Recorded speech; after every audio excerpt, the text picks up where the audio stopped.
Welcome to this The Wonder Breakdown Review. This was a stunning movie that really showcases just how great of an actress Florence Pugh is, and it was incredibly creative with the fourth wall breaks. The movie is all about the power of a story and just how strong belief in a gripping narrative can be that people wrapped up in it, or those who simply want to believe it as a coping mechanism, or just this movie. We open with this movie's narrator talking over shots of the set of the movie.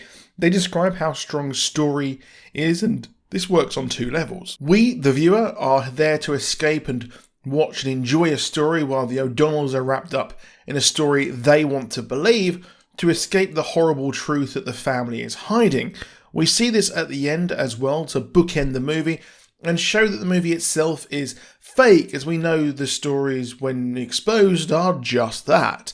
Liv, or Mrs. Wright here, is hired to head to Ireland in 1862 and go and observe a young girl who refuses to eat. She is on a sort of hunger fast and been driving for a while with no food. It's seen as some sort of miracle as she's survived for a long time, and due to the heavy religious feeling back then, it's seen as a divine miracle, and Anna is pious for doing this. Lib is putting on an alternating shift with a nun, and they're told to simply observe the girl and nothing more, and they won't speak, and they'll present their findings after 2 weeks. Anna has managed to last for like 4 months without eating, and Lib is incredibly curious as to what is actually going on. She rejects all the religious stuff and just wants to observe her in this proper setting, which she can't do. She has to watch it at home. Now, this is after the Crimea War, where observation and such was pioneered by Florence Nightingale, and nursing changed forever. This war is alluded to when she says she served there and was with people when they died, and she also mentions how her husband died, but in reality her daughter sadly passed away and her husband left her and because he wasn't able to cope with what happened. She is intent on finding out the truth of what's going on and copes with her own trauma by taking liquid opioids that make her spaced out, but they do come into play later in the movie. The O'Donnells are a bizarre family, and we learn that the son of the family died, and the matriarch of the O'Donnells is controlling and so intent on her daughter being a religious miracle and willing to let her die even if she knows the truth.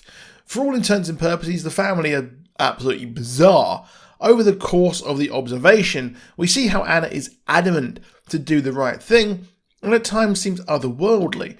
She seems to think that she's doing this so that her soul will be released.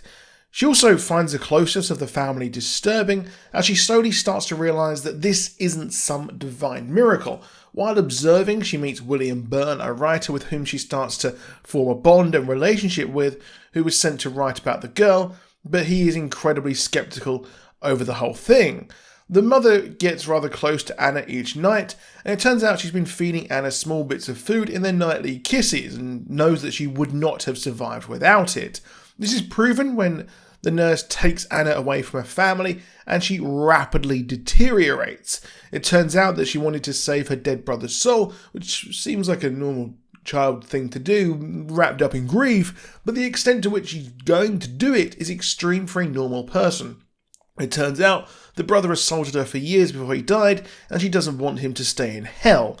Now, not only is there the big reveal that, well, she wasn't actually part of a miracle, but her brother was said earlier to have died in the war, but in actual fact, he did not. He got sick later on, and he was actually married to Anna. She called it double love, and she was seemingly traumatized by this, and she knew it was a sin. Her parents were in on it.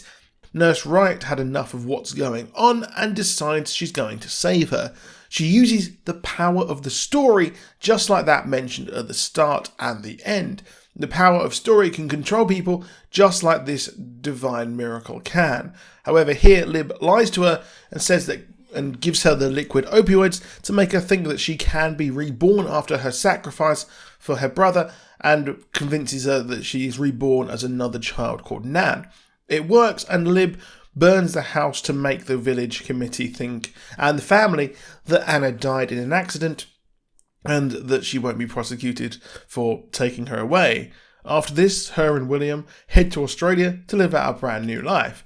It speaks to the power of story, and it can make you believe anything, especially if you want to believe or if you are vulnerable to it.